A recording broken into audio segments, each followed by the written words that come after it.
പുരുഷന്മാർ സ്ത്രീകൾ രണ്ട് വിഭാഗത്തും ഇബാദത്ത് ഉദ്ദേശിച്ചുള്ള യാത്രയാണ്. നമ്മുടെ സംഘത്തിൽ പോന്നിട്ട് പള്ളിയിലിരിക്കുന്ന അത്ര സമയം ഒരു സംഘത്തിൽ പോകുന്ന ആളുകളും പെണ്ണുങ്ങൾ പള്ളിയിലിരിക്കാറില്ല. മറ്റു സംഘക്കാർ എന്താ ചെയ്യുന്നത്? എല്ലാ പുരുഷന്മാരും ജമാഅത്ത് നിസ്കാരത്തിന് പോകും ബാങ്ക് കേട്ടാൽ. ഇവരെ പെണ്ണുങ്ങളുമൊക്കെ ബാങ്ക് കേട്ടാൽ മാത്രം പള്ളിക്ക് നിസ്കരിക്കാൻ വേണ്ടി ബാങ്ക് കേൾക്കുമ്പോൾ പുരുഷന്മാരൊന്നായിട്ട് പോകുമ്പോൾ ആ കൂട്ടത്തിൽ തിക്കും തിരക്കുമായിട്ട് ഇവരെ പെണ്ണുങ്ങളും നിസ്കാരം കഴിഞ്ഞ് സലാം വീട്ടി അവരൊക്കെ ഇങ്ങോട്ട്. ആകെ ഇവർ 24 മണിക്കൂറിൽ ഈ 30 മിനിറ്റ് മാത്രമാണ് പോയി വരുന്നത്. നമ്മളെ പെണ്ണുങ്ങൾ നമ്മൾ അതല്ല ചെയ്യുന്നത്. ആ നിസ്കാരങ്ങളുടെ സമയത്ത് പള്ളിയിൽ അതിഗംഭീരമായ ലക്ഷങ്ങളുടെ തിരക്കാണ്. SYS വന്ന ഉമ്മമാരെ പുരുഷന്മാരൊക്കെ സുബൈ നിസ്കരിച്ചു. നിസ്കാരം കഴിഞ്ഞ് ളുഹർ വരെ പള്ളിയും പരിസരവും കാലിയാണ്. SYSന്റെ ഹജ്ജുമ്മമാരെ ഞങ്ങൾ കൂട്ടിക്കൊണ്ടുപോയി രാവിലെ 8 മണിക്ക് പള്ളിയിൽ കൊണ്ടുപോയി ഇരുത്തിയാൽ 8 മുതൽ 9, 10, 11, 12 4 മണിക്കൂർ പള്ളിയിൽ തന്നെ ഇരുന്നു കൊണ്ട് കഅബത്തിലേക്ക് നോക്കി തവാഫ് ചെയ്യുക, ഖതം തീർക്കുക, 1000 സ്വലാത്ത് ചൊല്ലുക, 1000 തസ്ബീഹ് ചൊല്ലുക. ഇത് ചെയ്യുന്നത് SYSന്റെ ഹജ്ജിൽ പോന്ന ഉമ്മമാരെ. രാത്രി ഇശാ നിസ്കാരം കഴിഞ്ഞു, പുരുഷന്മാരൊക്കെ പോയി, പള്ളി അവിടെ കാലിയാണ്. ആ സമയത്ത് ഇശാ നിസ്കാരം കഴിഞ്ഞ് പെണ്ണുങ്ങളെ നമ്മൾ പള്ളിയിൽ കൊണ്ടുപോയാൽ സുബഹി വരെ പുരുഷന്മാരെ തിക്കും തിരക്കും ഉണ്ടാകുന്നത് വരെ 6 മണിക്കൂറും 7 മണിക്കൂറും 8 മണിക്കൂറും ആ പള്ളിക്കകത്ത് തഹജ്ജുദ് നിസ്കരിക്കുക, വിത്ർ നിസ്കരിക്കുക, കഅബത്ത് നോക്കിയിരിക്കുക, 10,000 സ്വലാത്ത് ചൊല്ലുക, ഖുർആൻ ഖതം തീർക്കുക SYSന്റെ ഉമ്മമാർ ചെയ്തു വരികയാണ്. ഈ 10 മണിക്കൂറും 12 മണിക്കൂറും പള്ളിയിലിരിക്കുന്നത് നമ്മളെ പെണ്ണുങ്ങളാണ്. ഇവരെന്താ ചെയ്യണത്? ആ പുരുഷന്മാരെ തിരക്കിൽ ബാങ്ക് വെക്കുമ്പോൾ ഒന്നാൾ പോകും, അപ്പൊ തന്നെ തിരിച്ചിങ്ങോട്ട്. ഒരാക്ഷേപം, നമ്മളെ പെണ്ണുങ്ങളെ മാത്രമാണ് പോകാത്തത്. നമ്മളെ പെണ്ണുങ്ങളെ പള്ളിയിൽ പോകുന്നവരും SYSൽ പോകുന്ന പെണ്ണുങ്ങളാണ് പള്ളിയിൽ ഇത്തിക്കാഫിരിക്കല്. SYSൽ പോകുന്ന പെണ്ണുങ്ങളാണ് കഅബ നോക്കിക്കൊണ്ട് ഖുർആൻ ഖതം തീർക്കല്, 1000 സ്വലാത്ത് ചൊല്ലല്. എന്റെ പ്രിയപ്പെട്ടവരെ, അതുകൊണ്ട് തന്നെ നാം നമ്മുടെ കാര്യങ്ങൾ അല്ലാഹു സുബ്ഹാനഹു വ തആലയോട് ഏൽപ്പിക്കപ്പെട്ടതാണ്. പിന്നെ നമ്മൾ ഒന്നിച്ച് ഇസ്ലാം നമ്മെ പഠിപ്പിച്ചിരിക്കുന്ന കാര്യങ്ങൾ ആലിമീങ്ങൾ വ്യക്തമാക്കി മനസ്സിലാക്കി തരുന്നത്. ഈ സംഘത്തിൽ നമ്മൾ പോരുമ്പോൾ ധാരാളം ആലിമീങ്ങൾക്കൊപ്പം അങ്ങനെ നമ്മൾ ഉംറയൊക്കെ ചെയ്തു, ഉംറയുടെ അമലൊക്കെ പൂർത്തിയാക്കി മക്കയിൽ താമസിച്ചുകൊണ്ടിരിക്കുമ്പോൾ മക്കത്തുൽ മുക്കറമയിലും പരിസരത്തും കുറെ പ്രധാനപ്പെട്ട സ്ഥലങ്ങളുണ്ട്. ഖദീജ ബീവി കിടക്കുന്ന സ്ഥലം, അവിടെ പോയി ദുആ ചെയ്യാം. ഒരുപാട് മഹാന്മാർ അവിടെ കിടപ്പുണ്ട്, ബാപ്പക്ക് തങ്ങൾ അടക്കം. അതേ പ്രകാരം ഇടക്കിടക്ക് ദിവസവും ആരോഗ്യമുള്ളവർക്ക് അവരെ കഴിവുപോലെ തൻഈമിൽ പോയി മസ്ജിദ് ആയിഷ എന്ന പള്ളിയിൽ പോയി ഉംറ ഇങ്ങനെ ചെയ്തുകൊണ്ടിരിക്കാം. ജഅറാനത്ത് എന്ന സ്ഥലത്ത് പോയി റസൂലുള്ളാഹി ഉംറ ചെയ്ത സ്ഥലത്ത് പോയി ഉംറ ചെയ്തുകൊണ്ടിരിക്കാം. മക്കയിൽ താമസിച്ചുകൊണ്ടിരിക്കുന്നതിനിടക്ക് പ്രിയപ്പെട്ട മുഅ്മിനുകളെ 2 വിധം ഉണ്ട്. ഒന്ന്, മക്കയിൽ തന്നെ താമസിച്ച് അവിടെ വെച്ചുകൊണ്ട് തന്നെ ഹജ്ജിന് ഇഹ്റാം ചെയ്ത് മിനായിലേക്കും അറഫയിലേക്കും പോകുന്നവർ. ഹജ്ജിന് മുമ്പ് മക്കയിലെ താമസ സമയത്ത് ഇടയ്ക്ക് മദീനത്തേക്ക് പോയി മദീനയിൽ 10 ദിവസം നിന്ന് ഹജ്ജിന്റെ ഇഹ്റാം മദീനത്ത് നിന്ന് ചെയ്തു വരുന്നവർ. ഇങ്ങനെ 2 വിധാണ്. ഹജ്ജിന് മുമ്പ് മദീനയിൽ പോയി മദീനത്ത് നിന്ന് വരുമ്പോൾ ഹജ്ജിന് ഇഹ്റാം ചെയ്ത് വന്ന ആളുകൾക്ക് അറവ് നിർബന്ധമില്ല. മക്കത്ത് തന്നെ നിന്നു അവിടെ തന്നെ ഹജ്ജിന് ഇഹ്റാം ചെയ്തു, അവർക്ക് അറവ് നിർബന്ധമാണ്. അത് എല്ലാ സംഘത്തിലും കണക്കാണ്. അപ്പൊ നമ്മൾ പോയപ്പോൾ നമ്മൾ ചിന്തിക്കാം, നമ്മൾ ഹജ്ജിന് വന്നു, ഉംറ പൂർത്തിയാക്കി, മക്കയിൽ താമസിച്ചു, മക്കത്ത് നിന്ന് ഹജ്ജിന് മുമ്പ് മദീനത്തേക്ക് പോയിട്ടില്ല എന്നാൽ നമുക്ക് അറവ് നിർബന്ധം. ഹജ്ജിന് മുമ്പ് മദീനത്ത് പോയി തിരിച്ചു വരുമ്പോൾ ഹജ്ജിന്റെ ഇഹ്റാമിലാ വന്നത്, എന്നാൽ അറവ് നിർബന്ധമില്ല. ഇതാണ് മസ്അല. രണ്ടായാലും ഹജ്ജിന് മുമ്പായാലും ഹജ്ജിന് ശേഷമായാലും മദീനത്തേക്ക് പോക്ക് അനിവാര്യമാണ്. മുഹമ്മദുർ റസൂലുള്ളാഹ് ഒരാൾ ഹജ്ജിന് വന്നു, പക്ഷെ അയാൾ എന്നെ സിയാറത്ത് ചെയ്തില്ല. ഫഖദ് ജഫാനി, അവൻ എന്നെ വിട്ടവനാണ്, എന്നെ വെറുത്തവനാണ്. എന്നെ വെറുത്തവൻ അല്ലാഹു വെറുക്കുമെന്ന് മുഹമ്മദുർ റസൂലുള്ളാഹി. അതുകൊണ്ട് പ്രിയപ്പെട്ട മുഅ്മിനുകളെ, മദീനത്ത് പോകാൻ അല്ലാഹു നമുക്ക് തൗഫീഖ് നൽകട്ടെ. മദീനത്തേക്ക് പോയാലും മക്കത്ത് തന്നെ നിന്നാലും ദുൽഹജ്ജ് 8 അന്ന് രാവിലെ ആളുകളൊക്കെ മിനായിലേക്ക് പുറപ്പെടണം. ദുൽഹജ്ജ് 8 മിനയിലെത്തിയാൽ യൗമുത്തർവിയ, ഹജ്ജിന്റെ പഴയ ദിവസം പ്രത്യേകമായി നമ്മൾ ഹജ്ജിന് വേണ്ടി മാനസികമായ തയ്യാറെടുപ്പ് നടത്തുകയാണ്. ദുൽഹജ്ജ് 8 യൗമുത്തർവിയ. ആ യൗമുത്തർവിയയിൽ നമ്മൾ എല്ലാവരും മിനായിലേക്ക് പോകണം. മിന താഴ്വര, യാതൊരു കാഴ്ചയും അവിടെ ഇല്ല. അവിടെ പ്രത്യേകമായ ഒരു അലങ്കാരങ്ങളില്ല, ഒരു കാഴ്ച വസ്തുവും കാണാനില്ല. മറിച്ച് അവിടെ ഉള്ളതെന്താ? ഖലീലുല്ലാഹി ഇബ്രാഹിം നബി അലൈഹിസ്സലാം, ബഹുമാനം നബിയുല്ലാഹി ഇസ്മായിൽ കൊച്ചുകുട്ടിയാകുമ്പോൾ ബഹുമാനപ്പെട്ടവരെ അല്ലാഹു അറിയിച്ചത് പ്രകാരം അറവിന് വേണ്ടി കൊണ്ടുപോയില്ലേ? ആ സ്ഥലമാണ് മിന താഴ്വര. അവിടെ ചെല്ലുമ്പോൾ വെറും പർവ്വതങ്ങൾ, നിരനിരയായി മലകൾ നിൽക്കുന്നു. അതിനിടക്ക് കുറച്ചൊഴിഞ്ഞ പ്രദേശം. ആ പ്രദേശത്ത് നമ്മൾ എത്തുമ്പോൾ, പടച്ചവനെ, ഇത് ഇബ്രാഹിം നബി വന്ന സ്ഥലമല്ലേ? ഇത് ഇസ്മായിൽ നബി അലൈഹിസ്സലാം വന്ന സ്ഥലമല്ലേ? ആ കാണുന്ന മലയുടെ താഴ്വരയിൽ വെച്ചുകൊണ്ടല്ലേ ബഹുമാനപ്പെട്ട പിതാവ് ഇബ്രാഹിം നബി അലൈഹിസ്സലാം മകൻ ഇസ്മായിലിന്റെ കഴുത്തിലേക്ക് കത്തിവെച്ചത്? ആ ത്യാഗോജ്ജലമായ ചരിത്രം. പ്രിയപ്പെട്ട മുഅ്മിനുകളെ, അവിടെ ആ സ്മരണ പുതുക്കുന്നതിന് നമ്മളെല്ലാം ദുൽഹജ്ജ് 8 അന്ന് മിനയിലെത്തി. മിനയിലെത്തിയ ശേഷമോ അന്ന് രാത്രി നമ്മൾ അവിടെ ദിക്ർ ചൊല്ലിക്കൊണ്ടിരിക്കുന്നു.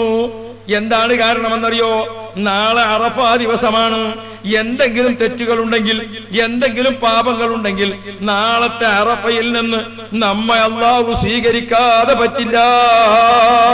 അതുകൊണ്ട് നാളത്തെ അറഫയിലേക്ക് പോകാൻ ഇന്നൊന്ന് തയ്യാറെടുക്കേണ്ടതുണ്ട്. ആ തയ്യാറെടുപ്പ് ഇന്ന് മിനയിൽ നടക്കുകയാണ്. മഗ്രിബിയോട് കൂടെ മിന താഴ്വര ജനനിബിഡമായി കഴിഞ്ഞു. ജനലക്ഷങ്ങൾ. അവിടെയാണ് ക്ഷമ വേണ്ടത്, അവിടെയാണ് സമാധാനം വേണ്ടത്, എല്ലാം വേണ്ടത് അവിടെയാണ്. പല ഭാഷക്കാരും പല നാട്ടുകാരും. ആകെ വർഷത്തിൽ 4 ദിവസം മാത്രമേ ആ ഭൂമി ഉപയോഗിക്കുള്ളൂ. അവിടെ വെള്ളമുണ്ട്, അവിടെ ബാത്റൂമുണ്ട്. നമ്മൾ താമസിക്കുന്ന ടെന്റ്, ആ ടെന്റിൽ നോക്കുമ്പോ ഒരു 25 ബാത്റൂം. പക്ഷെ അത് എത്ര ആക്കുള്ളതാ? 4000 ആക്കുള്ളതാ. അപ്പൊ നമുക്ക് ക്ഷമ വേണോ വേണ്ടേ? അവിടെയാണ് ശ്രദ്ധിക്കേണ്ടത്. അതുകൊണ്ട് ആരും ആരെയും ആക്ഷേപിക്കേണ്ട. ഫലാ റഫസ വലാ ഫുസൂക വലാ ജിദാല ഫിൽ ഹജ്ജ്. അവിടെയാണ് നമുക്കത് വ്യക്തമാകേണ്ടത്. നമ്മുടെ നാവുകൊണ്ട് തർക്കം പറയുക, വേണ്ടാത്തത് പറയുക, തമ്മാടിത്തരം പറയുക, ആക്ഷേപം പറയുക ഒന്നും പാടില്ല. വളരെ സൂക്ഷിക്കണം. നമ്മളിപ്പോ ഉമ്മാനെ സഹായിക്കാൻ വേണ്ടി പോയതാ മോള്. എന്നിട്ടോ ഉമ്മ ബാത്റൂമിൽ പോയി ഇങ്ങോട്ട് പുറത്തു വരാൻ നേരം വൈകിയപ്പോഴേക്ക് മോൾക്ക് ദേഷ്യം പിടിച്ചു. അവൾ ഉമ്മാനോട്, എത്ര നേരമായി? യാ അല്ലാഹ്, ഫലാ റഫസ വലാ ഫുസൂക വലാ ജിദാല ഫിൽ ഹജ്ജ്. ഭാര്യ ഭർത്താവിനോടാവട്ടെ, ഭർത്താവ് ഭാര്യയോടാവട്ടെ, ആരായിരുന്നാലും ശരി, ഭാര്യയും ഭർത്താവും ഒപ്പം ഹജ്ജിന് വന്നു. മിനാ താഴ്വരയിൽ നോക്കുമ്പോ രണ്ടാളും തമ്മിൽ തെറ്റില്ല. ഇപ്പൊ നോക്കുമ്പോ രണ്ടാളെയും സംസാരമൊന്നുമില്ല. കുറെ കഴിഞ്ഞപ്പോ പെണ്ണുങ്ങളെ കൂട്ടത്തിൽ ഒരു ഉമ്മാമ എല്ലാം എന്റെ ചെവിയിൽ വന്നിട്ട് പറഞ്ഞു, ഉസ്താദേ, നമ്മളാ ആചാരും ഹജ്ജുമ്മയും തമ്മിൽ തെറ്റിലാണ്, ഉസ്താദ് ഒന്ന് ഇടപെടണം. ഞാനപ്പോ ആചാരോട് പറഞ്ഞു, ആചാരെ, അതൊരു സുഖമില്ലാത്ത കാര്യമാണ്, ഇത് വലിയ പ്രധാനപ്പെട്ട സ്ഥലത്താണ് നമ്മൾ മാതി ഉസ്താദ്. പ്രധാനം, വളരെ സൂക്ഷിക്കണം. അള്ളാഹു നമ്മുടെ നാവിനെ കാക്കുമാറാവട്ടെ, നമ്മുടെ കൽബിന് അള്ളാഹു ശുദ്ധി തരട്ടെ. പടച്ചവനെ, ഞങ്ങൾക്ക് നീ താഴ്മ തരണേ റഹ്മാനെ, ഞങ്ങളെ നീ കിബറന്മാരാക്കരുതേ റഹ്മാനെ. ഓ, നാളെ അറഫ മൈതാനിയിലേക്ക് പുറപ്പെടുമ്പോൾ അതിനു മുമ്പ് എല്ലാ പാപങ്ങളും പടച്ച റബ്ബിനോട് ദിക്ർ ചൊല്ലി, സ്വലാത്ത് ചൊല്ലി, ഖുർആൻ ഇങ്ങനെ ഓതി അന്ന് രാത്രി മുഴുവനും ഇബാദത്തിൽ അള്ളാഹുവിനോട് കരഞ്ഞു ദുആ ചെയ്തു. ദുൽഹജ്ജ് 9 എല്ലാവരും അറഫയിലേക്ക്. ജനലക്ഷങ്ങൾ, 30 ലക്ഷം 40 ലക്ഷം, എത്ര ഹാജിമാരാണോ വന്നിട്ടുള്ളത്, അവരെല്ലാവരും അറഫയിലെത്തണം. എല്ലാവരും അറഫയിൽ. അൽ ഹജ്ജു അറഫ, മുഹമ്മദുർ റസൂലുള്ളാഹി. ഹജ്ജിന്റെ പരിപൂർണത ലഭിക്കുന്നത് അറഫയോട് കൂടെയാണ്. ആകയാൽ അറഫയിൽ ഒരാൾ വന്നില്ലേ, ആ വർഷത്തെ ഹജ്ജ് അവന് കിട്ടുകയില്ല. എല്ലാവരും അറഫയിലെത്തി. ളുഹർ നിസ്കാരത്തോടുകൂടെ അറഫ ഭൂമിയിലേക്ക് എത്തിക്കഴിഞ്ഞാൽ വെള്ളത്തിന് കുറവുണ്ടാകും, ഭക്ഷണത്തിന് കുറവുണ്ടാകും. ഞാൻ SYSന്റെ പേരും പ്രശസ്തിയൊക്കെ കേട്ടിട്ട് പോന്നതാണ്. പക്ഷേ എനിക്ക് ഭക്ഷണം കിട്ടിയിട്ടില്ല. ഒന്നും വിചാരിച്ചിട്ട് കാര്യമില്ല. ഗവൺമെന്റിനോ അതല്ലെങ്കിൽ ഒരു ഗ്രൂപ്പിനോ ഒന്നും ഭക്ഷണം തരാൻ കഴിയില്ല. പക്ഷേ കഴിഞ്ഞ കാലങ്ങളിലൊക്കെ മദീനയിലുള്ള നമ്മുടെ കുറച്ച് പ്രവർത്തകന്മാർ, മക്കത്തെ കുറച്ച് പ്രവർത്തകന്മാർ, അവര് അറഫ മൈതാനിയിൽ വന്ന് ഉടനെ ദാഹിച്ചു ക്ഷീണിച്ച് അവശരായിരിക്കുന്ന ഹാജിമാർക്ക് മലയാളത്തിലുള്ള ഒരു കഞ്ഞി വിതരണം ചെയ്യലുണ്ട്. എന്താണ് ആ കഞ്ഞിന്റെ രുചി? ഇപ്പോ വേറൊരു പ്രശ്നമുണ്ട്. ഒരുപാട് തണുത്ത വെള്ളവും മറ്റുമൊക്കെ അവിടെ ഇങ്ങനെ കൊടുക്കുന്നവരുണ്ടാകും. പക്ഷേ ജനലക്ഷങ്ങളുടെ അടിയിൽ നമുക്ക് കിട്ടിയെങ്കിലല്ലേ. മുത്തവീഫിന്റെ ഒരു ചെറിയ ഭക്ഷണം ഉണ്ടാകും. കിട്ടിയെങ്കിൽ അൽഹംദുലില്ലാ, കിട്ടിയില്ലെങ്കിലോ അൽഹംദുലില്ലാ. അവിടെ അത്രേ പറയാൻ പറ്റും. അപ്പൊ അതുകൊണ്ട് ജനലക്ഷങ്ങൾ. പക്ഷേ SYSൽ വന്നിരിക്കുന്ന ആളുകൾക്ക് ഒരു ഭാഗ്യം അവിടെ കിട്ടും. ബാക്കിയുള്ളവർക്കും അത് ഉപയോഗപ്പെടുത്താം. അതിന് യാതൊരു തടസ്സമല്ല. അതെന്താണ്? അറഫ മൈതാനിയിൽ എല്ലാവരും ദുഹറോടുകൂടെ എത്തി. ദുഹറും അസറും ജംആക്ക് നിസ്കരിച്ചു മുസാഫിരീങ്ങൾ. മക്കത്ത് നിന്ന് തന്നെ വരുന്നവർ ഒറ്റക്കൊറ്റക്ക് വേറെ നിസ്കരിച്ചു. നിസ്കാരം കഴിഞ്ഞ് എല്ലാവരും ഇബാദത്ത് തുടങ്ങി. എന്താണ്? 1000 ഖുൽ ഹുവല്ലാഹു അല്ലെങ്കിൽ 100 ലാ ഇലാഹ ഇല്ലല്ലാഹു വഹ്ദഹു ലാ ശരീക ലഹു 1000 അല്ലെങ്കിൽ 100 സൂറത്തുൽ ഹശ്ർ ഒരു പ്രാവശ്യം ഏതെങ്കിലും ഒന്ന് 1000 പൂർത്തിയാക്കി. ഖുൽ ഹുവല്ലാഹു ആവട്ടെ, ലാ ഇലാഹ ഇല്ലല്ലാഹു വഹ്ദഹു ലാ ശരീക ലഹു ആവട്ടെ, ചൊല്ലി അങ്ങനെ ഇരുന്നു. അസറായി. അസറായപ്പോൾ എല്ലാവരും ടെന്റിൽ നിന്ന് പുറത്തിറങ്ങി. അറഫ മൈതാനി മുഴുവനും ഒരു വെള്ളക്കടലായി മാറിയിട്ടുണ്ട്. ഭൂമിയിൽ മനുഷ്യരുടെ തിരക്ക്, മുകൾ ഭാഗത്ത് മലക്കുകളുടെ തിരക്ക്. അല്ലാഹു സുബ്ഹാനഹു വ തആല അതാ നമ്മെ നേരിട്ട് നോക്കുന്നത് പോലെ കണ്ടുകൊണ്ടിരിക്കുന്നു. അറഫയിലാണ് ഇപ്പോൾ ഉള്ളത്. കുപ്പായുണ്ടോ? ഷർട്ട് ധരിച്ചിട്ടുണ്ടോ? തൊപ്പിയുണ്ടോ? നമ്മളിപ്പോ ഒരു പ്രത്യേക നൃത്തമാണ്. എന്താണ്? ഒരരയുടുപ്പ് മാത്രം, പിന്നെയോ ഒരു പുതപ്പും. അത് മാത്രമേ ഉള്ളൂ. ആ പുതപ്പും ഒരരയുടുപ്പും, ഒരു മേൽത്തട്ടും ഒരരയുടുപ്പും. സ്ത്രീകളോ എന്ത് നല്ല സ്ത്രീകൾ! എല്ലാവരും സ്വർഗത്തേക്ക് ഇങ്ങനെ കൊണ്ടുപോകാൻ പാകത്തെ രീതിയിൽ. എന്താ ഇവിടെ ദുനിയാവിൽ ഇവിടെ നമ്മൾ കേരളത്തിൽ നിന്ന് കാണുമ്പോ ഒരാൾ തല മറച്ചത്, ഒരാൾ തല മറക്കാത്തത്, ഒരാൾ മക്കന, ഒരാൾ മക്കന ഇല്ലാതെ, ഒരാൾ മഫ്ത, ഒരാൾ സാരി, ഒരാൾ ബ്ലൗസ്, അങ്ങനെ ഏതെല്ലാം രീതിയിലാണ്. അറഫയിൽ നോക്കുമ്പോഴോ എല്ലാവരും നല്ല റാഹത്തിൽ അൽഹംദുലില്ലാഹ്. അസർ നിസ്കാരം കഴിഞ്ഞു. സ്ത്രീകളൊക്കെ ഒഴിഞ്ഞു ഒരു ഭാഗത്ത് ഇരിക്കുക, പുരുഷന്മാർ ഒരു ഭാഗത്തേക്ക് കൂടി നിൽക്കുക. എന്നിട്ടോ കൂട്ടമായി പ്രാർത്ഥിക്കുമ്പോൾ അൽഹംദുലില്ലാഹ് നമ്മളുടെ ദുആഇന്റെ സദസ്സിൽ ബഹുമാനപ്പെട്ട സയ്യിദ് ഇബ്രാഹിം ഖലീൽ തങ്ങൾ, അല്ലാഹു ദീർഘായുസ്സ് നൽകട്ടെ, ഇൻഷാ അല്ലാഹ് എല്ലാ വർഷവും AP ഉസ്താദ് എത്താറുണ്ട്. അപ്പൊ ബഹുമാനപ്പെട്ടവരും ഉണ്ടാകും. ഒരു പക്ഷേ ബഹുമാനപ്പെട്ട ഉള്ളാൾ തങ്ങളും ഉണ്ടാകും. അപ്പോ കേരളത്തിൽ നിന്ന് പോയ സുന്നി വിഭാഗം ആളുകളും മറ്റ് ജിദ്ദ, ഒമാൻ, റിയാദ് അങ്ങനെ പല ഭാഗത്തുനിന്നും ബഹ്റൈൻ, കുവൈത്ത് പോലത്തെ ഭാഗത്തു നിന്നൊക്കെ വന്നവര് അറഫയിൽ SYSന്റെ ടെന്റ് എവിടെയാണെന്ന് അന്വേഷിക്കും. അതെന്താണ്? ഈ സയ്യിദന്മാരെ കൂട്ടിക്കൊള്ള ആ പ്രാർത്ഥനയിൽ കൂടാനാണ്. ഞങ്ങളെ കൂടെ അല്ലാതെ വരുന്നവരും ഇത് അന്വേഷിക്കുന്നത് ആ കൂട്ട പ്രാർത്ഥനയ്ക്ക് ഒരവസരമായിരിക്കും എന്ന് ഓർമ്മപ്പെടുത്തുകയാണ്. ഒരുമിച്ച് ദുആ ചെയ്തു. മണിക്കൂറുകൾ നീണ്ടു നിൽക്കുന്ന കൂട്ടക്കരച്ചിൽ.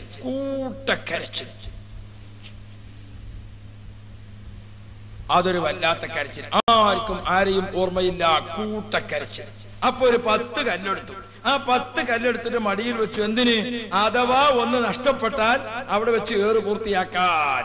അതുകൊണ്ട് പ്രിയപ്പെട്ട മുഅ്മിനുകളെ, മുസ്ദലിഫയിൽ നിന്ന് എല്ലാവരും കല്ലിങ്ങനെ പൊറുക്കാണ്. എന്തൊരു രസമാണത്! എന്തൊരു നല്ല ഇബാദത്താണത്! ലോക മുസ്ലിങ്ങൾ മുഴുവനും അടിമയും ഉടമയും വ്യത്യാസമില്ലാതെ, പാവപ്പെട്ടവനും പണക്കാരനും വ്യത്യാസമില്ലാതെ, എല്ലാവരും രാജാവും പ്രജകളും വ്യത്യാസമില്ലാതെ കല്ല് എടുക്കുകയാണ്. 7 കല്ല് ഒരു ചെറിയ കീസിൽ വെച്ചു. ബാക്കിയുള്ള കല്ലുകളെല്ലാം വേറെ കേസിലും പറ്റും. നമ്മുടെ കൂടെ രോഗമുള്ളവരോ പ്രായമുള്ളവരോ ക്ഷീണമുള്ളവരോ അല്ലെങ്കിൽ ഒന്നിനും സാധിക്കാത്ത ഉമ്മമാരോ അങ്ങനെയൊക്കെ ഉണ്ടെങ്കിൽ അവർക്ക് നേരം പുലരുന്നതിന് മുമ്പ് തന്നെ അവര് ജംറത്തുൽ അഖബയിൽ എറിയാനുള്ള സ്ഥലത്ത് എത്തിയാൽ ഒരു കുഴപ്പവുമില്ല.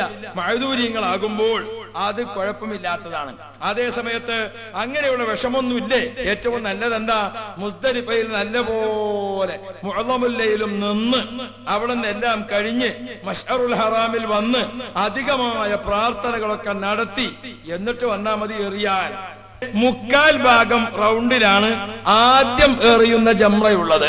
അതുകൊണ്ട് അവിടെ എറിയുമ്പോൾ ആ കുഴി നോക്കി എന്റെ കല്ല് കുഴിയിൽ വീണു എന്ന് ഉറപ്പിക്കണം. ചില ആളുകളൊക്കെ ദൂരെ നിന്ന് ഇങ്ങോട്ട് എത്തും കേട്ടോ, ഒറ്റ ഏറ് ബിസ്മില്ലാ, ആ തൂണിന് എറിഞ്ഞിട്ട് ഏറെ എവിടെയോ പോയി, സഹിയാവുകയില്ല. നമ്മളൊരു ഇബാദത്തിന് പോയതാ, എന്തിനാ തിരക്കാൻ പോയിരിക്കുന്നത്? എന്താണ് വേറെ എവിടെ ജോലിയുള്ളത്? ഒരു ജോലിയില്ല. എറിയുക, രാത്രി മിനയിൽ വന്ന് കിടന്നുറങ്ങാം, വേറെ ഒരു പണിയില്ല, മിനയിൽ ചെയ്യേണ്ടതില്ല. അപ്പൊ അതുകൊണ്ട് പ്രിയപ്പെട്ടവരെ, ആദ്യത്തെ ദിവസത്തെ ഏറിന് വേണ്ടി പോകുമ്പോൾ എറിഞ്ഞു, മുടിയെടുത്തു. ഇല്ലേ, എറിയുന്നിടത്ത് വലിയ തിരക്കാ. കുറെ ആളുകൾ തവാഫിന് വേണ്ടി പോയി, തവാഫ് ചെയ്തു, മുടിയെടുത്തു. പ്രിയപ്പെട്ട മുഅ്മിനുകളെ, 2 കാര്യം ചെയ്യുമ്പോൾ ഒന്നാമത്തെ തഹല്ലുൽ സംഭവിക്കുമെന്ന് പഠിപ്പിച്ചിട്ടുണ്ട്. അപ്പൊ ഞാൻ ഓർമ്മപ്പെടുത്തുന്നത്, നമ്മൾ എന്ത് ചെയ്യണം? ടെന്റിലെത്തി തിരക്കില്ലേ എന്നാ മാത്രമേ എറിയാൻ പോകേണ്ടതുള്ളൂ. തിരക്കുണ്ടോ? ഏറ് താമസിപ്പിക്കാം നമുക്ക്. എന്നിട്ടോ എറിയുന്ന സമയത്ത് അവിടെ പോയി ജംറയുടെ അടുത്ത് നിന്ന് കല്ല് കയ്യിൽ പിടിച്ചു. ബിസ്മില്ലാഹി അല്ലാഹു അക്ബർ. പുരുഷന്മാർ കൈ ഉയർത്തിപ്പിടിക്കണം. പുരുഷന്മാർ കല്ല് പിടിച്ചിരിക്കുന്ന കൈ ഇങ്ങനെ ഉയർത്തിയിട്ട് ബിസ്മില്ലാഹി അല്ലാഹു അക്ബർ, ബിസ്മില്ലാഹി അല്ലാഹു അക്ബർ, ബിസ്മില്ലാഹി അല്ലാഹു അക്ബർ. സ്ത്രീകളോ? സ്ത്രീകൾ അങ്ങനെ കൈ ഉയർത്തരുത്. അവര് കല്ലെടുത്തിട്ട് ബിസ്മില്ലാഹി അല്ലാഹു അക്ബർ, ബിസ്മില്ലാഹി അല്ലാഹു അക്ബർ ഇങ്ങനെ ഉയർത്താൻ പാടില്ല. പുരുഷന്മാർ കൈ ഉയർത്തുക, സ്ത്രീകൾ കൈ ഉയർത്താതെ ബിസ്മില്ലാഹി അല്ലാഹു അക്ബർ. 2 വിഭാഗവും എറിയുക തന്നെ വേണം. മെല്ലെ കൊണ്ടുപോയിട്ട് അവിടെ ഇങ്ങനെ ഇട്ടുകൊടുത്താൻ പറ്റൂല. ഒരാൾ വിചാരിച്ചു വലിയ തിരക്കാണ്, അതുകൊണ്ട് നമുക്ക് എന്ത് ചെയ്യാം, അവിടെ നിന്ന് എറിയാൻ പ്രയാസാണ്. അയാൾ എന്ത് ചെയ്തു? 7 കല്ലും കൂടി ഒരുമിച്ചെടുത്തിട്ട് ബിസ്മില്ലാഹി അല്ലാഹു അക്ബർ. എന്നാലോ 7 കൂടി ഒരുമിച്ചെറിഞ്ഞാൽ വീടില്ല, ഒരേറെ ആകുള്ളൂ. ബാക്കി 6 വേറെ എറിയണം.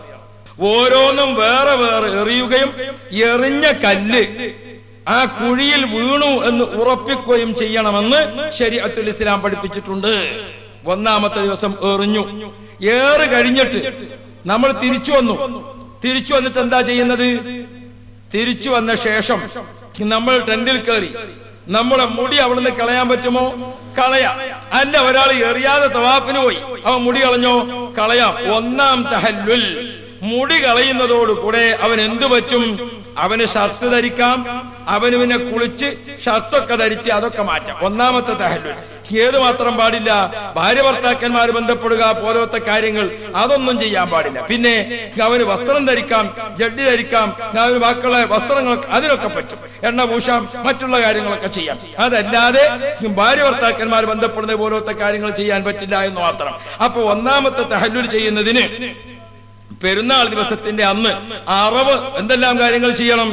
എറിയുക, അതുപോലെ തന്നെ അറവുള്ളവർക്ക് അറുക്കുക, മുടിയെടുക്കുക, എറിയുക, കഅബൻ തവാഫ് ചെയ്യുക, തവാഫിന് കൂടെ സഅയ് ചെയ്തിട്ടില്ലാത്തവർക്ക് സഅയ് ചെയ്യുക. ഈ വക കാര്യങ്ങൾക്കെല്ലാം അന്നത്തെ ദിവസമാണ് ചെയ്യേണ്ടത്. സാധിക്കുന്നത് ഏതാണോ അത് മാത്രം ചെയ്യാം. അല്ലാത്തതോ പിറ്റേ ദിവസം ചെയ്യാം, അതിന്റെ പിറ്റേ ദിവസം ചെയ്യാം, അതിന്റെ പിറ്റേ ദിവസം ചെയ്യാം. ഇനി രണ്ടാമത്തെ ദിവസത്തെ ഏറിന്റെ സമയത്തോ ളുഹർ നിസ്കാരം കഴിഞ്ഞ ഉടനെ ഏറിന്റെ സമയമായി. ആളുകളൊക്കെ ധരിച്ചു വെക്കുന്നത് അപ്പം മാത്രമേ എറിയാൻ പാടുള്ളൂ. അപ്പോൾ എറിയാം, അസറിന് എറിയാം, മഗ്‌രിബിക്ക് എറിയാം, രാത്രി പോയിട്ട് എറിയാം. രാത്രിയും വലിയ തിരക്ക്, പിറ്റേ ദിവസം രാവിലെ പോയിട്ട് എറിയാം, ഒരു കള ആവൂല. ജീവൻ പണയപ്പെടുത്തി മസ്അലകൾ പഠിക്കാതെ അബദ്ധം ചെയ്യാൻ പോകരുത്. പക്ഷേ എപ്പോ എറിയാൻ പോയാലും എറിയാൻ പോയ സ്ഥലത്ത് നിന്ന് ഒന്നാമത്തെ ജംറ ഒരു തൂണ്, അതിന് ചുറ്റുഭാഗത്തും വട്ടത്തിലുള്ള ഒരു കിണറ്, നമ്മുടെ കുഴിയിൽ ആ കല്ല് മുഴുവനും ഈ കിണറ്റിൽ വീഴണം. ബിസ്മില്ലാഹി അല്ലാഹു അക്ബർ, ബിസ്മില്ലാഹി അല്ലാഹു അക്ബർ ഒന്നാമത്തെ സ്ഥലത്ത് എറിഞ്ഞു, ബിസ്മില്ലാഹി അല്ലാഹു അക്ബർ രണ്ടാമത്തെ സ്ഥലത്ത് എറിഞ്ഞു. ആദ്യത്തെ സ്ഥലത്തുനിന്ന് ഏറ് കഴിഞ്ഞ് കഅബ ശരീഫിലേക്ക് തിരിഞ്ഞ് കുറച്ച് സമയം ദുആ ചെയ്യുക. ദുആ കഴിഞ്ഞ് മുന്നോട്ട് നടക്കുക, രണ്ടാമത്തെ സ്ഥലത്ത് എറിയുക, ദുആ ചെയ്യുക. ദുആ കഴിഞ്ഞ് മൂന്നാമത്തെ സ്ഥലത്തേക്ക് പോവുക, എറിയുക, ദുആഇന് നിൽക്കാതെ വേഗത്തിൽ അവിടെ നിന്ന് വിട്ടുപോരുക. ഇതാണ് വേണ്ടത്. ഇനി നമ്മളെ കൂട്ടത്തിൽ വന്ന ഉമ്മ തീരെ സുഖമില്ല. നമ്മൾ പകരം എറിയൽ നിർബന്ധ ഘട്ടത്തിലെത്തി. എന്നാൽ എന്ത് ചെയ്യണം? ഉമ്മയോട് പകരം എറിയാനുള്ള കല്ല് വക്കാലത്തായി വാങ്ങുക. വാങ്ങിയിട്ട് എന്ത് ചെയ്യാം? ആദ്യം നമ്മൾ പോയിട്ട് നമ്മളെ ഏറ് 1, 2, 3 കഴിച്ചു. തിരിച്ച് ഒന്നാമത്തെ സ്ഥലത്ത് തന്നെ വന്നിട്ട് ഉമ്മാന്റെ നിയ്യത്തിൽ ബിസ്മില്ലാഹി അല്ലാഹു അക്ബർ 7 1 2 3 ഇങ്ങനെയാണ് എറിയേണ്ടത്. ചില ആളുകൾക്ക് അബദ്ധം പറ്റാറുണ്ട് വിവരമില്ലാത്തതുകൊണ്ട്. എന്താണ്? അവരെന്ത് ചെയ്തു? ഒന്നാമത്തെ സ്ഥലത്തെത്തി 7 അവന്റേത് എറിഞ്ഞു, അവളെ തന്നെ നിന്നുകൊണ്ട് 7 ഉമ്മാന്റേത് എറിഞ്ഞു. കുറച്ചിപ്പുറത്തേക്കൊന്ന് രണ്ടാമത്തെ സ്ഥലത്തേക്ക് 7 അവന്റേത് എറിഞ്ഞു, അവളെ തന്നെ ഉമ്മാൻ പാടില്ല. അവരവരുടെ ഇബാദത്ത് മുഴുവനും പൂർത്തിയാക്കിയ ശേഷം മാത്രമേ മറ്റുള്ളവരത് പറ്റുകയുള്ളൂ. ഇത് പഠിക്കേണ്ടതാണ്. ഇനി പെരുന്നാൾ കഴിഞ്ഞു, ദുൽഹജ്ജ് 11ആയി, 12മായി. രണ്ടാമത്തെ ദിവസത്തെ ഏറ് കഴിഞ്ഞ് അവിടുന്ന് മൂന്നാമത്തെ ദിവസം നിൽക്കാതെ പോരാൻ പരിപാടിയുണ്ടോ? എന്നാൽ എന്ത് ചെയ്യണം? ഒരു കുഴപ്പവുമില്ല.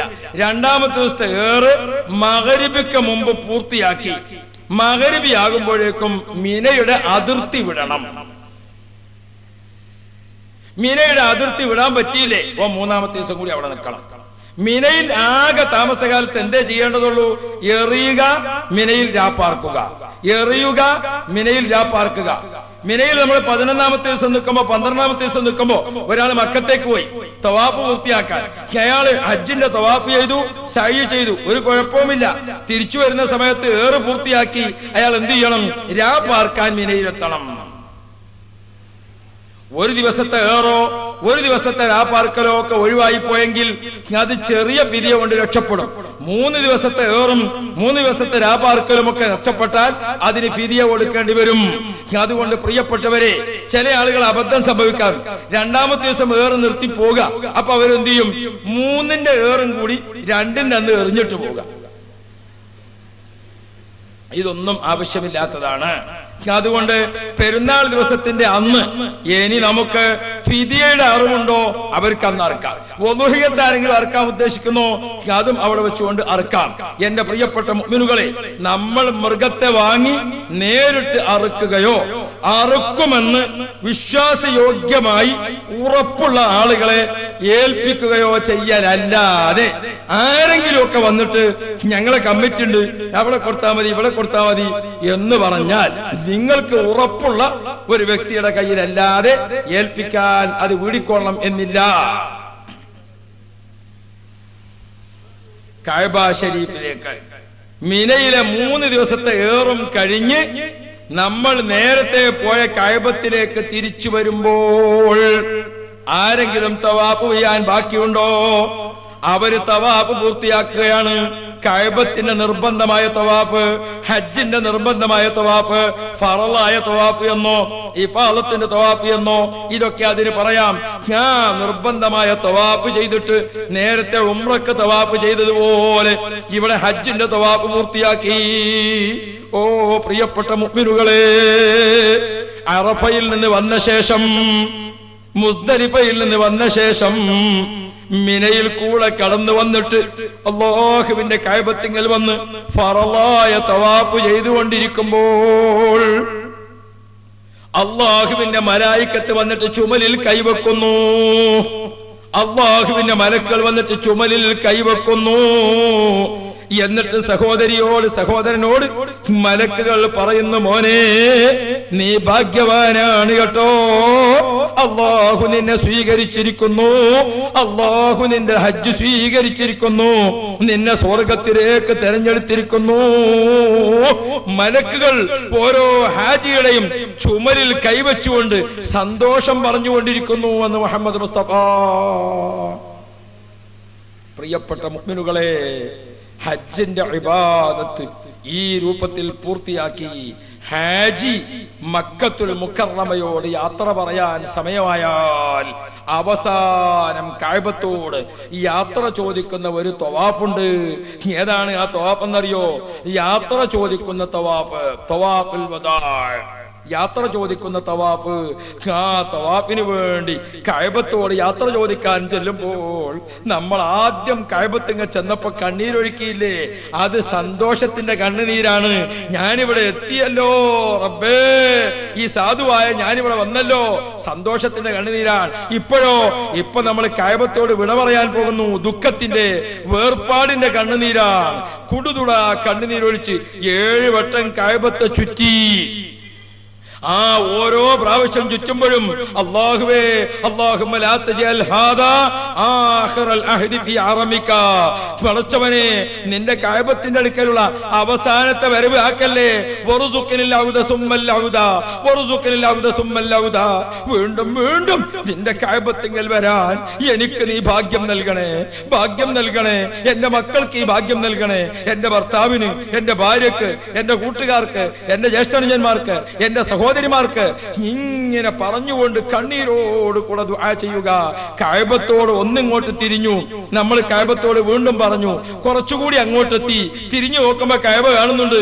ഒന്നുകൂടി കഅബത്തോട് യാത്ര പറഞ്ഞു.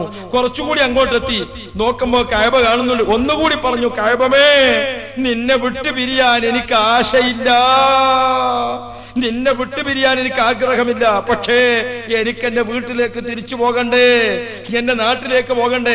അതുകൊണ്ട് ഞാൻ പോകുന്നു. വീണ്ടും കാണാം.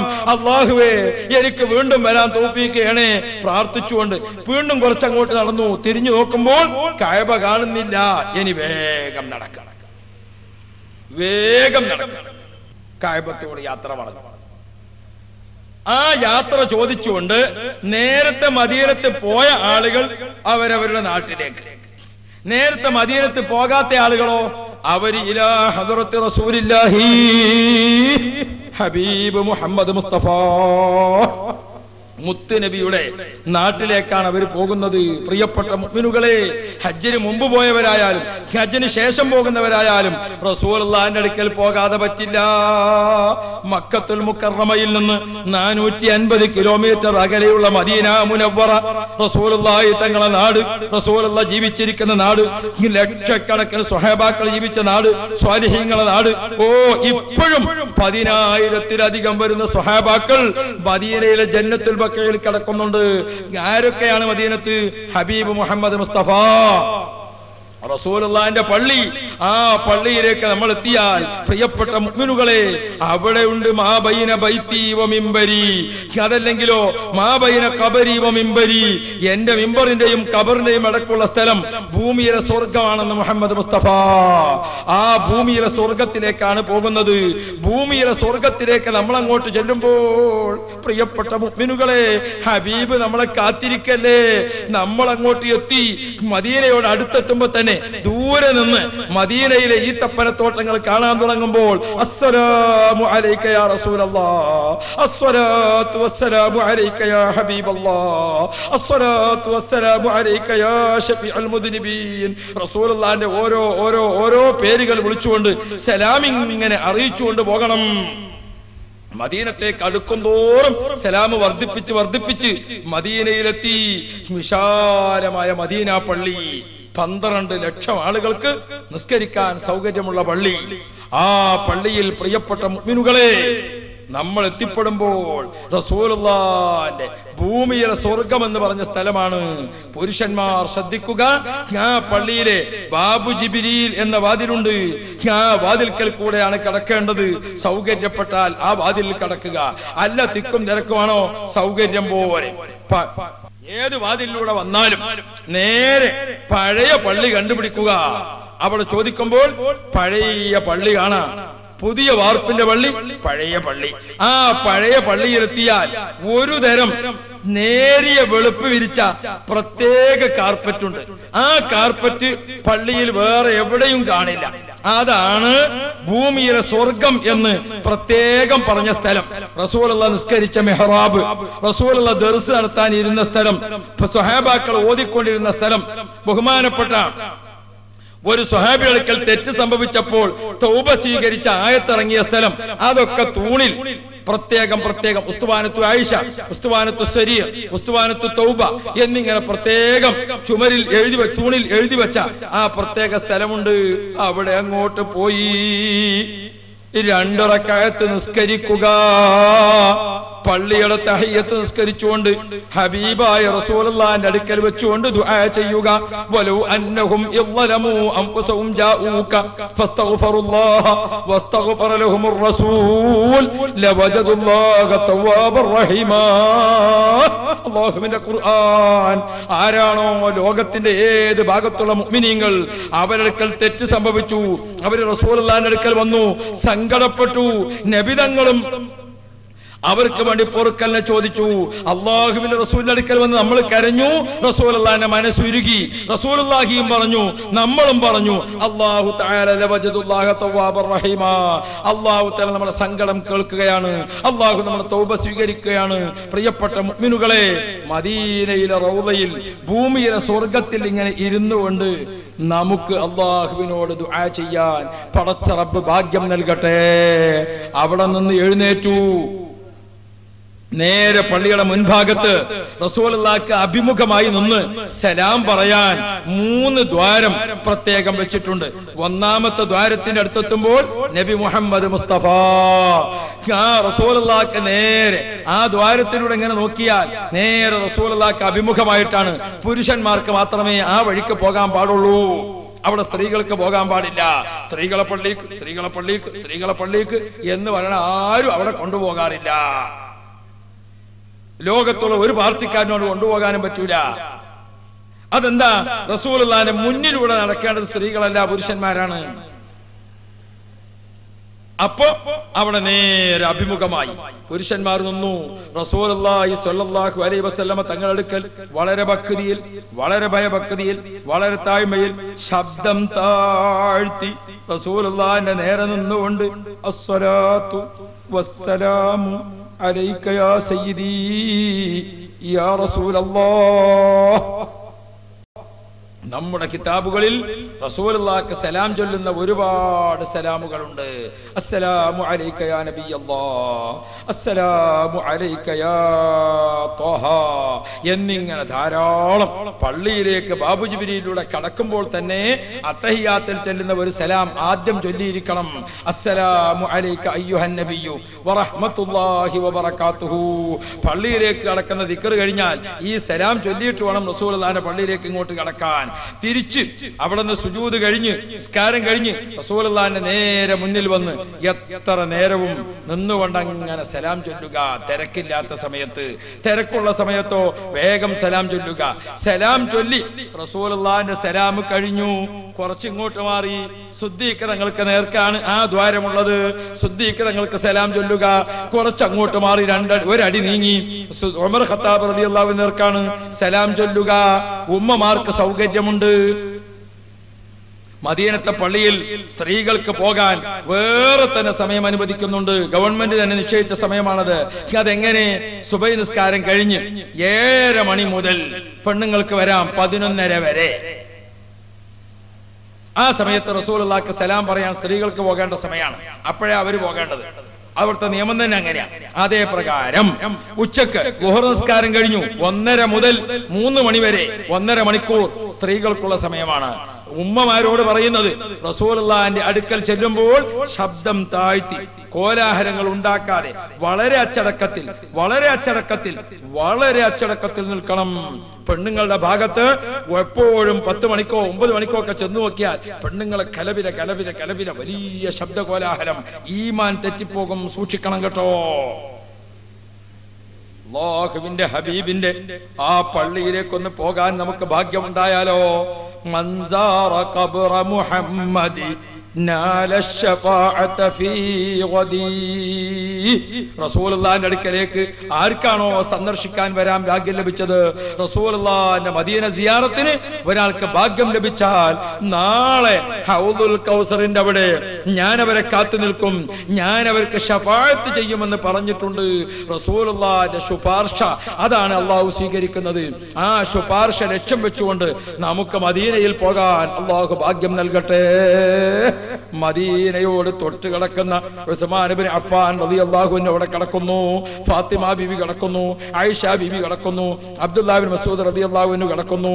സുബ്ഹാനല്ലാഹ്, 10,000-ലധികമോ 20,000-ലധികമോ വരുന്ന സ്വഹാബ, റസൂലുള്ളാഹിക്ക് മുല കൊടുത്ത ഉമ്മ ഹലീമത്തു സഅദിയ റളിയല്ലാഹു അൻഹ, അവരൊക്കെ വിശ്രമിക്കുന്ന ആ സ്ഥലത്ത് സുബൈ നിസ്കരിച്ച് ഗേറ്റ് തുറക്കും, എല്ലാവർക്കും സിയാറത്ത് ചെയ്യാം. അസ്ർ നിസ്കരിച്ച് ഗേറ്റ് തുറക്കും, എല്ലാവർക്കും പോയി സിയാറത്ത് ചെയ്യാം. നമ്മുടെ പ്രിയങ്കരനായ വെള്ളിലെ മുഹമ്മദ് ഫൈലി അടക്കം നാട്ടിൽ നിന്ന് പോയവരും അവിടെ കിടക്കുന്നുണ്ട്. അല്ലാഹു ആ റസൂലുള്ളാഹി തങ്ങൾ പറഞ്ഞു, ഈമാൻ കിട്ടി ഒരു സ്ഥലത്ത് മരിക്കാൻ ഒരാൾ ആഗ്രഹിക്കുന്നുവെങ്കിൽ അവര് മദീനയിൽ മരിക്കാൻ ആഗ്രഹിക്കട്ടെ എന്ന് ഹബീബ് റസൂലുള്ളാഹി. അത്രയും ശ്രേഷ്ഠമായ സ്ഥലമാണ് പ്രിയപ്പെട്ട മുഅ്മിനുകളെ ജന്നത്തുൽ ബഖീഅ. അവിടെ സ്ത്രീകൾക്ക് പുറത്ത് നിന്നുകൊണ്ട് രാത്രി സമയത്ത് ഒഴിഞ്ഞു പോയിക്കൊണ്ട് സിയാറത്ത് ചെയ്യാം. അങ്ങനെ മദീനയിൽ താമസിക്കുമ്പോൾ പ്രിയപ്പെട്ട മുഅ്മിനുകളെ എന്താണ് മഹാന്മാരുടെ കിതാബിൽ രേഖപ്പെടുത്തിയത്? മദീനത്തുകൂടെ നടക്കുമ്പോൾ നമ്മൾ പ്രത്യേകം ശ്രദ്ധിക്കണം. എന്താ കാര്യം? സ്വഹാബത്തിന്റെ കണ്ണുനീര് പുരളാത്ത ഒരു മണൽ തരി മദീന ഹറമിലില്ല. റസൂലുള്ള നടന്ന ഭൂമിയാണത്. ജിബ്രീൽ അലൈഹിസ്സലാം ധാരാളം പ്രാവശ്യം വന്ന ഭൂമിയാണത്. പ്രിയപ്പെട്ട മുഅ്മിനുകളെ, ഒരു വെറുപ്പ്, ഒരു അറപ്പ്, ഒരു ദേഷ്യം മദീനയോട് നമുക്ക് വരാൻ പാടില്ല. ഈമാൻ നഷ്ടപ്പെട്ടു പോകും. അതാ കാണുന്നു ഉഹദ് മല. ഉഹദിന്റെ ഭാഗത്തു നിന്നും ഞാൻ സ്വർഗത്തിന്റെ വാസന കേൾക്കുന്നു എന്ന് പറഞ്ഞ ഉഹദ് മല, ആ താഴ്വരയിൽ ബഹുമാനപ്പെട്ട സയ്യിദുനാ ഹംസത്തുൽ കർറാർ റളിയല്ലാഹു അൻഹു അവിടെയാണ് കിടക്കുന്നത്. പ്രിയപ്പെട്ട മുഅ്മിനുകളെ, നമുക്ക് ഉഹദിൽ പോകാൻ അല്ലാഹു ഭാഗ്യം നൽകട്ടെ. ജബലുർ റുമാത്ത്, അമ്പഴത്തിൽ പ്രത്യേക പരിശീലനം നൽകിയ സ്വഹാബാക്കളെ നിർത്തിയിരിക്കുന്ന ആ സ്ഥലം, യുദ്ധം നടന്ന ഭൂമി, അവിടെ പോയിട്ട് ഹംസത്തുൽ കറാർ തങ്ങൾക്ക് സലാം ചൊല്ലിക്കൊണ്ട് പ്രിയപ്പെട്ട മുഅ്മിനുകളെ ദുആ ചെയ്യണം. അതാ ചരിത്ര പ്രസിദ്ധമായ മസ്ജിദുൽ ഖിബ്ലതൈൻ, ആദ്യം ബൈത്തുൽ മുഖദ്ദസിലേക്കും പിന്നെ കഅബ ശരീഫിലേക്കും 2 ഖിബ്ലയിലേക്ക് നിസ്കരിച്ച മസ്ജിദുൽ ഖിബ്ലതൈൻ നമുക്ക് പോയി 2 റക്അത്ത് നിസ്കരിക്കണം. അല്ലാഹു അവസരം നൽകട്ടെ. മാത്രമാണോ മസ്ജിദ് ഖുബാ മസ്ജിദുൻ ഉസ്സിസ അല തഖ്വ. റസൂലുള്ളാഹി തങ്ങൾ ആദ്യമായി മദീനത്ത് എന്നപ്പോൾ താമസിച്ച സ്ഥലം, അവിടെയുള്ള പള്ളി, ആ പള്ളിയിൽ 2 റക്അത്ത് നിസ്കരിച്ചാൽ ഒരു ഉംറ ചെയ്ത പ്രതിഫലമാണെന്ന് മുഹമ്മദുർ റസൂലുള്ളാഹ്. അങ്ങനത്തെ പള്ളിയാണ് ഖുബാ മസ്ജിദ്. പ്രിയപ്പെട്ട മുഅ്മിനുകളെ, റസൂലുള്ളാഹി വലിയ പള്ളി ഉണ്ടാക്കി, മദീനത്തെ പള്ളി.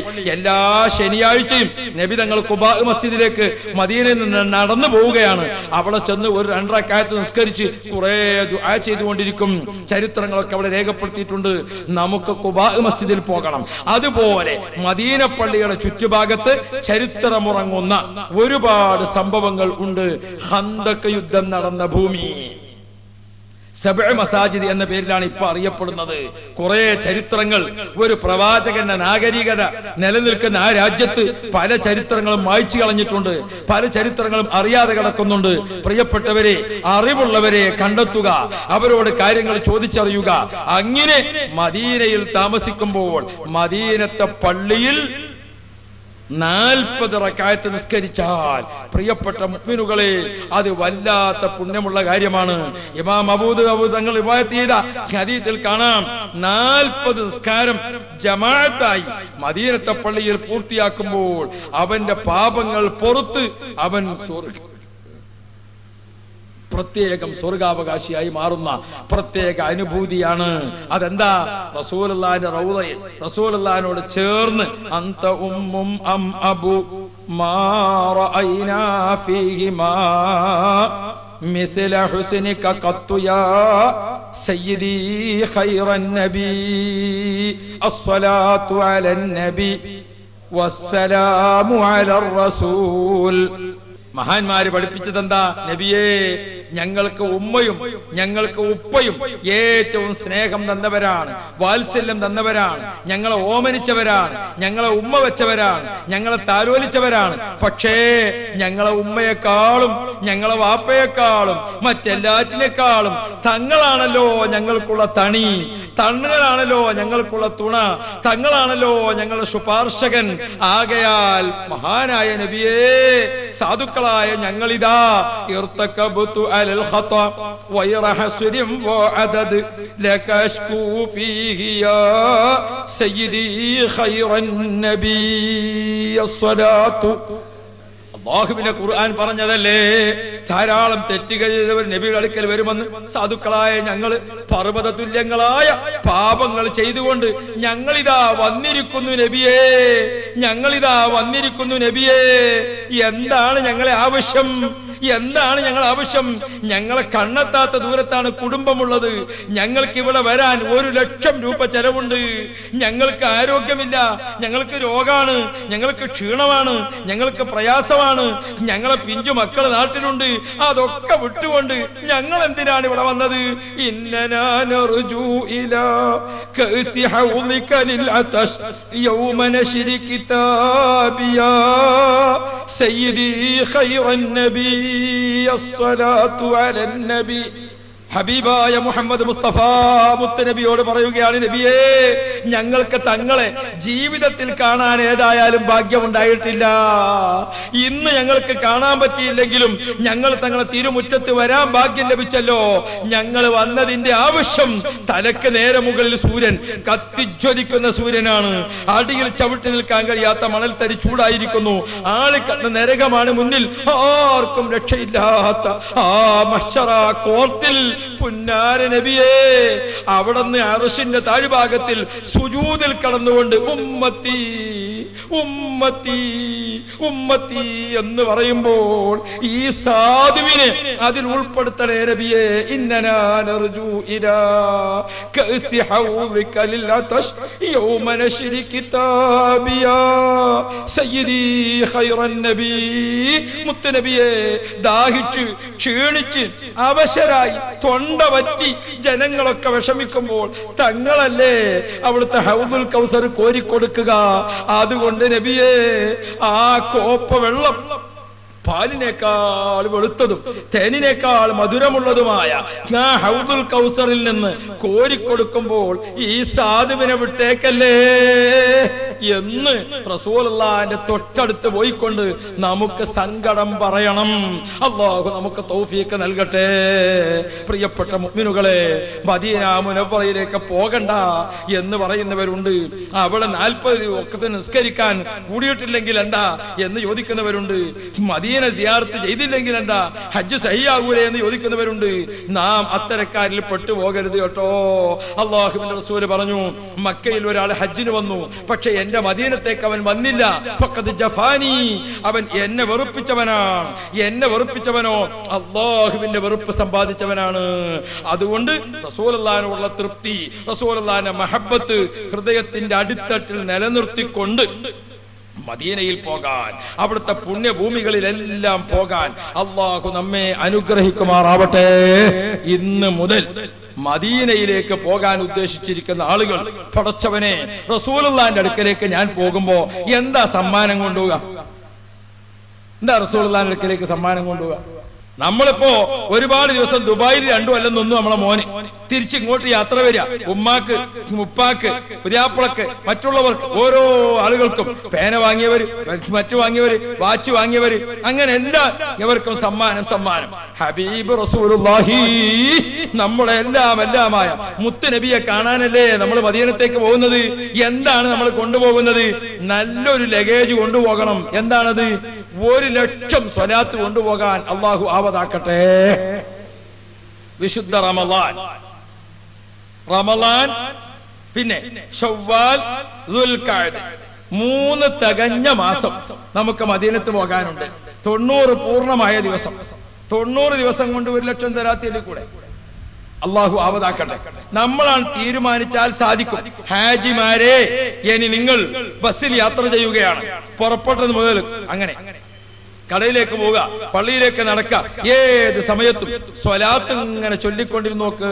അള്ളാഹു നമുക്ക് തൗഫീഖ് ചെയ്യട്ടെ. 1,00,000 സ്വലാത്തുമായി ഇലാ ഹദറത്തി റസൂലില്ലാഹി. നമ്മൾ റസൂലുള്ളാഹിനെ അങ്ങോട്ട് കാണുന്നില്ലെങ്കിലും അള്ളാഹുവിന്റെ റസൂല് നമ്മെ ഇങ്ങോട്ട് കണ്ടുകൊണ്ടിരിക്കുന്നു. ഞാൻ ഒരു സംഭവം പറഞ്ഞുകൊണ്ട് ഈ ക്ലാസ് നിർത്തുകയാണ്. റസൂലുള്ളാഹിന്റെ കാരുണ്യം നിങ്ങൾക്കറിയുമോ? ബീവി ആയിഷ റളിയല്ലാഹു അൻഹാ ഒരു പ്രാവശ്യം റസൂലുള്ള വീട്ടിലേക്ക് കയറി വന്നപ്പോ ആയിഷ ബീവി ഇങ്ങനെ കുടുകുടാ കണ്ണീരൊഴുക്കിക്കൊണ്ട് നിർത്തി. ആയിഷ ബീവിക്ക് വല്ലാത്ത കരച്ചിൽ. ആ കരച്ചിൽ കണ്ടപ്പോ റസൂലുള്ള ചോദിച്ചു, ആയിഷു എന്തു പറ്റി? ആ സമയത്താണ് ബഹുമാനപ്പെട്ട റസൂലുള്ളാഹി തങ്ങൾ പറയുന്നത്. റസൂലുള്ളാഹിയോട് ആയിഷ ബീബി പറയുന്നു, നബിയേ, ഞാനിവിടെ വീട്ടിലിരിക്കുക. ആ വീട്ടിലേക്ക് ഇരിക്കുന്ന സമയത്ത് ഒരു ഉമ്മയും 2 മക്കളും വീട്ടിലേക്ക് വന്നു. ഒരു ഉമ്മയും 2 മക്കളും. അവർ വിശന്ന് വലഞ്ഞിട്ടുണ്ട്, അവരെ തൊണ്ട വറ്റിപ്പോയിട്ടുണ്ട്. ആ സാധുക്കളായ ഉമ്മയും മക്കളും അവർ വന്നപ്പോൾ ഇവിടെ ഒന്നുമില്ല, 3 കാരക്കയുണ്ട്. അതെടുത്തിട്ട് ഞാൻ ആ ഉമ്മയുടെ കയ്യിൽ കൊടുത്തു. ഉമ്മ ഉടനെ തന്നെ ഒരു കാരക്ക ചുള ഒരു കുട്ടിക്കും ഒരു ചുള മറ്റൊരു കുട്ടിക്കും കൊടുത്തു. 2 കുട്ടികളും കിട്ടിയ ഉടനെ അത് വായിലേക്ക് ഇട്ടു. അവര് വേഗത്തിൽ അത് കഴിച്ചിട്ട് ഉമ്മ ആ കാരക്കൊച്ചള എടുത്ത് വായിലേക്ക് കൊണ്ടുപോകുമ്പോൾ ആ കുട്ടികൾ വീണ്ടും കരഞ്ഞു. ആ കരച്ചിൽ കണ്ടപ്പോൾ തൊണ്ട വറ്റിയിരിക്കുന്ന ആ ഉമ്മ ആ കുട്ടികളെ കരച്ചിൽ കണ്ടപ്പോൾ ആ ഈത്തപ്പഴം പൊളിച്ചിട്ട് 2 കഷ്ണമാക്കി ഒന്നൊരു കുഞ്ഞിനും കൊടുത്തു. ആ ഉമ്മ അത് ചവച്ചിട്ട് പോലുമില്ല. ആ ഉമ്മാക്ക് മക്കളോടുള്ള ഈ സ്നേഹവും കാരുണ്യവും കണ്ടപ്പോൾ ഞാൻ അറിയാതെ കണ്ണീരൊഴുക്കിയതാണ് നബിയേ. ആ സമയത്ത് ബഹുമാനപ്പെട്ട മുഹമ്മദ് മുസ്തഫ റസൂലുള്ളാഹി തങ്ങൾ പറയുകയാണ്, ആയിഷൂ, അള്ളാഹുവിന്റെ കാരുണ്യം 100ആയി ഓഹരി ചെയ്താൽ ഒരു ഓഹരി മാത്രമാണ് അള്ളാഹുവിന്റെ മുഴുവൻ സൃഷ്ടികൾക്കും കൊടുത്തിട്ടുള്ളത്. മനുഷ്യൻ ഉമ്മ അതിന്റെ മക്കളോട്, പക്ഷി അതിന്റെ മക്കളോട്, ഏതൊരു ജീവിയും അതിന്റെ മക്കളോട്, മൊത്തം ജനങ്ങൾ കാണിക്കുന്ന കാരുണ്യമില്ലേ, ഈ കാരുണ്യത്തിന്റെ ലോകത്ത് മുഴുവനുമുള്ള സൃഷ്ടികൾക്ക് അള്ളാഹ് കൊടുത്തത് 1%. അതിന്റെ 99ഉം അള്ളാഹുവിന്റെ അടുക്കൽ സൂക്ഷിച്ചിട്ടുണ്ട്. അതുകൊണ്ട് തന്നെ റസൂലുള്ളാഹി തങ്ങൾ പറഞ്ഞു, ആയിഷ ബീബി റളിയല്ലാഹു അൻഹയോട് മറ്റൊരു സമയത്തും റസൂലുള്ളാഹി പറഞ്ഞിട്ടുണ്ട്, ആയിഷൂ, അല്ലാഹു തആല ഓരോ അമ്പിയാക്കൾക്കും ദുആക്ക് ഉത്തരമുള്ള ദുആ, പവറുള്ള ദുആ നൽകിയിട്ടുണ്ട്. എന്റെ ഉമ്മത്തികൾക്ക് ശഫാഅത്ത് ചെയ്യുന്നതിന് വേണ്ടി എന്റെ ദുആഇന്റെ അധികാരം ഞാൻ മഹ്ശറിലേക്ക് മാറ്റിവെച്ചിട്ടുണ്ട്. അള്ളാഹുവിന്റെ 100 റഹ്മത്തുകൾ ഒരുമിച്ച് കൂടുന്ന ആ കാരുണ്യത്തിൽ നിന്ന് ഞാൻ അവിടെ വെച്ചുകൊണ്ട് കരഞ്ഞ് പറയും, ഉമ്മത്തി ഉമ്മത്തി. പ്രിയപ്പെട്ട മുഅ്മിനുകളെ, ആ റസൂലുള്ളാഹിയിലേക്ക് നമുക്ക് 1,00,000 സ്വലാത്ത് കൊണ്ടുപോയിക്കൂടെ? അള്ളാഹു ആവതാക്കട്ടെ. ഒഴിവ് സമയങ്ങളിലെല്ലാം സ്വലാത്ത് ചൊല്ലുക. കളിയിൽ ചൊല്ലിയാലും കാര്യത്തിൽ ചൊല്ലിയാലും എല്ലാ നിരക്കും അള്ളാഹു സ്വീകരിക്കുന്ന മഹത്തായ സ്വലാത്ത് ആദരവോടുകൂടെ ചൊല്ലുക. ഈ മാസത്തിന്റെ പേര് ശഅബാനുൽ മുഅല്ലം, ആദരണീയ ശഅബാൻ. എന്താ കാരണം? സ്വലാത്ത് ചൊല്ലണം എന്ന ഇന്നല്ലാഹു വ മലായികത്തുഹു എന്ന ആയത്ത് ഇറങ്ങിയത് ശഅബാനിലാണ്. സ്വലാത്തിന്റെ കൽപ്പനയുള്ള ആയത്ത്. നമ്മളും റസൂലുള്ളാഹിയും തമ്മിലുള്ള ഒരു കണക്ഷൻ നിലനിൽക്കുന്നത് സ്വലാത്തിലൂടെയാണ്. സ്വല്ലല്ലാഹു അലൈക യാ റസൂലല്ലാഹ്. അതുകൊണ്ട് പ്രിയപ്പെട്ട ഏത് സ്വലാത്താണ് അറിയുക? അല്ലാഹുമ്മ സ്വല്ലി അലാ സയ്യിദിനാ മുഹമ്മദിൻ വഅലാ ആലി സയ്യിദിനാ മുഹമ്മദ്. ചൊല്ലിക്കോ, അല്ലാഹുമ്മ സ്വല്ലി അലാ സയ്യിദിനാ മുഹമ്മദിൻ വആലിഹി വസഹ്ബിഹി അജ്മഈൻ. അങ്ങനെ ഒരുപാട് സ്വലാത്തുകളുണ്ട്. സ്വലാത്ത് ഇബ്രാഹിം, അത്തഹിയാത്തിൽ ചൊല്ലുന്ന സ്വലാത്തുണ്ട്. ഏത് സ്വലാത്താണ് അറിയുക? ആ സ്വലാത്ത് ഇങ്ങനെ ചൊല്ലിക്കൊണ്ട് 1,00,000 സ്വലാത്തുമായി റസൂലുള്ളാഹിന്റെ അടുക്കലേക്ക് നമ്മൾ ചെല്ലുമ്പോൾ അതൊരു വല്ലാത്ത ആനന്ദമാണ്, വല്ലാത്ത കൗതുകമാണ്. റസൂലുള്ള സന്തോഷത്തിന്റെ മുഖത്തോടുകൂടെ നമ്മെ നോക്കി പുഞ്ചിരിക്കുന്ന ഒരവസ്ഥ അള്ളാഹു നമുക്ക് പ്രദാനം ചെയ്യട്ടെ എന്ന് ദുആ ചെയ്തുകൊണ്ട് സംഘടിത രൂപത്തിൽ ഹജ്ജ് കർമ്മം നിർവഹിക്കാൻ അവസരം നൽകിയ കേരളത്തിലെ പ്രഥമ ഹജ്ജ് സംഘം SYS ഹജ്ജ് സെൽ. കേന്ദ്ര സർക്കാരിന്റെ വിദേശകാര്യ വകുപ്പിൽ അംഗീകാരം ലഭിച്ചത് പ്രഗത്ഭ മതപണ്ഡിതന്മാരുടെ നേതൃത്വം, പരിചയസമ്പന്നരായ അമീറുമാർ, മികച്ച യാത്രാ സൗകര്യങ്ങൾ, ഹജ്ജ് വേളയിലെ അനുഷ്ഠാനങ്ങളെക്കുറിച്ചും ഹജ്ജ് യാത്രയെക്കുറിച്ചും ആധികാരിക പഠന ക്ലാസുകൾ. 2006 ഹജ്ജിനുള്ള രജിസ്ട്രേഷൻ മർക്കസ് നഗറിൽ ആരംഭിക്കുന്നു. ബന്ധപ്പെടുക SYS ഹജ്ജ് cell, Markaz complex, Kozhikode. Phone 04952720 993 2724341.